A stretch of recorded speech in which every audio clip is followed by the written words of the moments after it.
যে রিজিক আমি আমার মায়ের পেটে থাকতেই আল্লাহ তাআলা লিখে দিয়েছেন, সেই রিজিক ভোগ না করে আমি কোনোদিন মরবো না। বিষ্ণু সাল্লাল্লাহু আলাইহি ওয়াসাল্লাম আমাদেরকে জানিয়েছেন, তোমার জন্য যে রিজিকের বন্দোবস্ত, যেই অ্যালটমেন্ট আছে, সেটা ভোগ না করে, উপভোগ না করে তুমি মরবে না।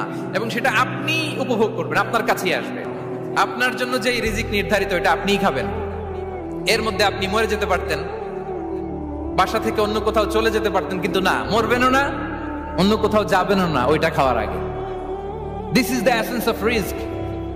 This is the essence of provision, sustenance.